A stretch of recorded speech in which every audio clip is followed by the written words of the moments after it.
Oh crap, I'm actually freaking out over this one. I will be pitting two of my favorite countries against each other, and there can only be one victor. Remember, I strongly recommend you to visit both of these countries multiple times. So please, whoever loses, don't hate me, alright? Anyway, fight on!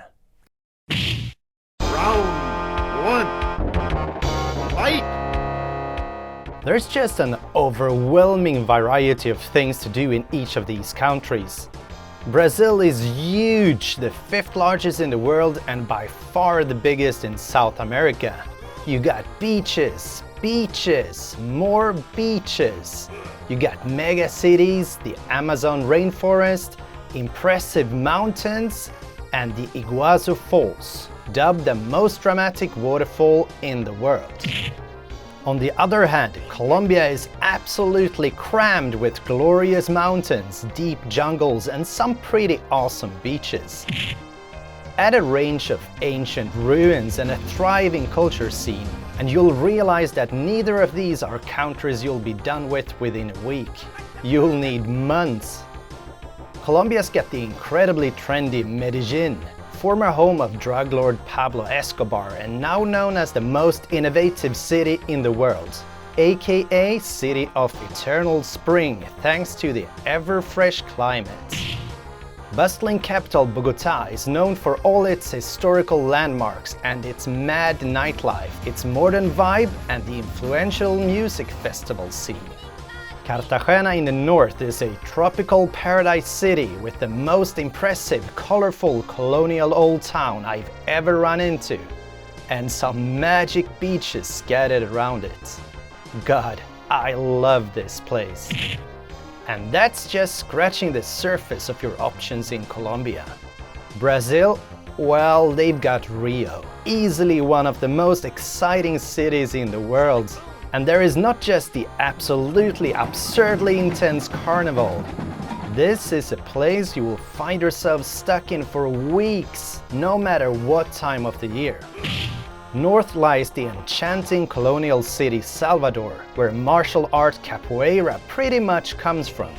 Not far is deadly charming Porto Seguro de Bahia, followed along the coast by dream beach destinations such as Recife and Fortaleza.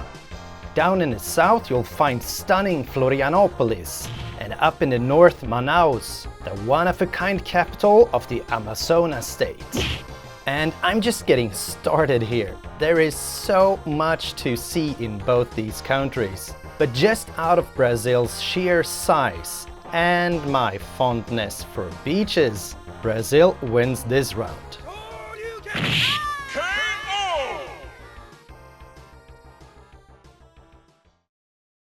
Round two. Fight!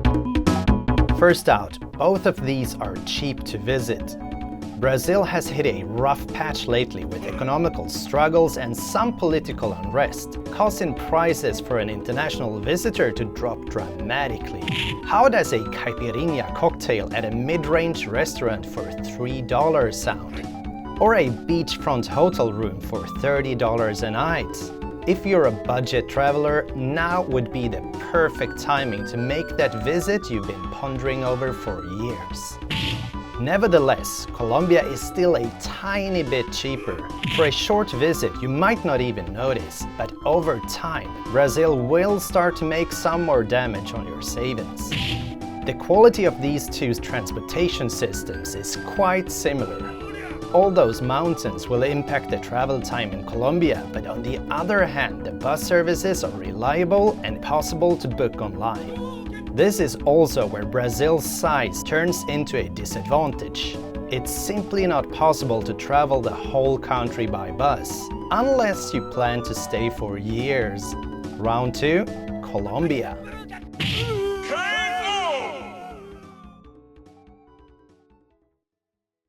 Round 3. Fight! Colombia is rated as one of the happiest countries in the world.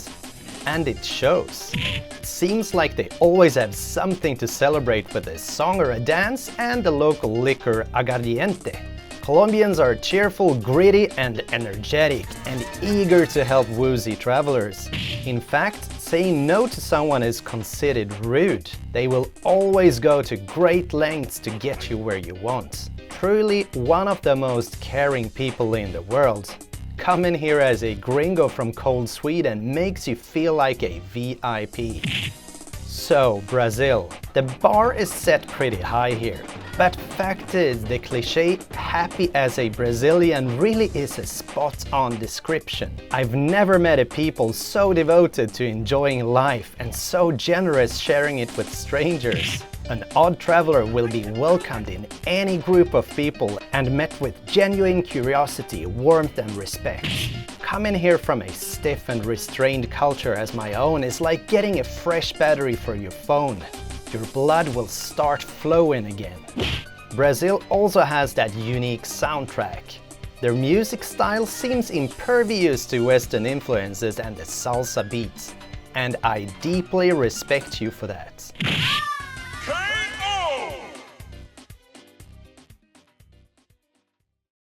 Round 4. Fight! Colombia is gradually washing away its former unflattering image, characterized by drug cartels, murders and kidnappings. With the scars of cocaine lord Pablo Escobar healing and the government regaining control, crime has been dropping enormously. As a result, for the last decade, tourism has been booming here. Even still, it's considered one of the more dangerous countries in South America. Brazil scores about the same on the scale, largely due to a high number of armed robberies. Does this mean you're risking your life visiting? Absolutely not. Petty theft happens in both countries on a regular basis, but serious crime is seldom geared straight towards tourists. And as long as you keep smart, don't flash your fancy stuff on the streets and don't stumble around wasted at night, you'll be fine. I would even go as far as calling them both safe, equally safe.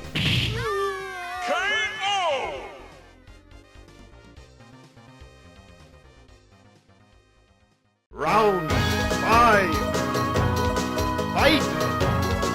Being able to actually communicate helps a great deal when you're traveling.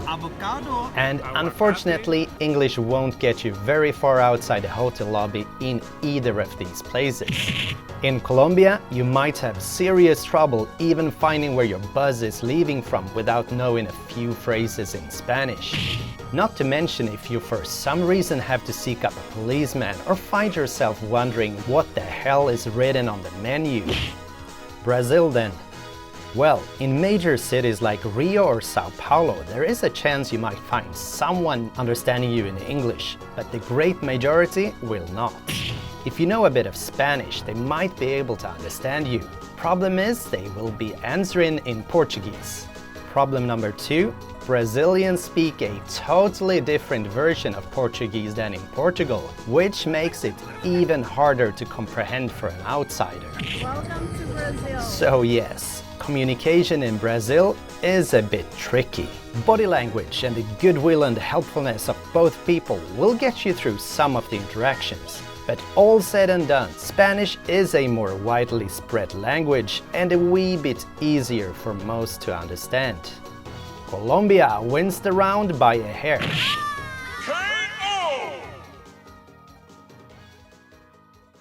Bonus round. Fight! Yes, weather. Don't be lying to me, weather is extremely important for just about any traveler, especially if you're doomed to live in a freezing hell pit like me, making friends only with polar bears. And yes, Colombia and Brazil do deliver on this crucial point. They are both more or less tropical countries with pretty modest variations over the year. In most parts of Brazil, temperature rarely drops under 20 degrees Celsius. And if you're looking for a beach vacation, you can just pick any month of the year, although it rains a bit more during normal European winter season. In the south, however, temperatures can get drastically colder, and there are even ski resorts for whatever reason you would like to do that. Colombia serves some kick-ass weather too. 86% of the country's area is considered hot, which, if you know me, is a good thing. Because of its mountainous topography, it's also easier finding climate variations without traveling too far. In Medellin, you know, the city of eternal spring, it's pretty much 23 degrees Celsius all year round. While in Cartagena, only 460 kilometers north, the temperature stays fixed closer to 30 degrees. That's a decent temperature. Capital Bogota is strangely cold. I mean, having to bring a jacket cold. Temperatures rarely make it over 20 degrees Celsius and could sink as low as 5 degrees any time of the year. As I'm reading this, there's a staggering 15 degrees difference between Bogota and Cartagena. And this is where the fight is settled. In Colombia, you often find yourself either melting away or, if in Bogota, freezing to your core. And while Colombia is dotted with a range of nice beaches, there is just not that absolute excess you will find in Brazil. Moving across the coastline here, you will be spoiled with options all the time. And I am definitely a beach bum. I'm so sorry, Colombia, I love you, but with the thinnest margin, Brazil wins this fight.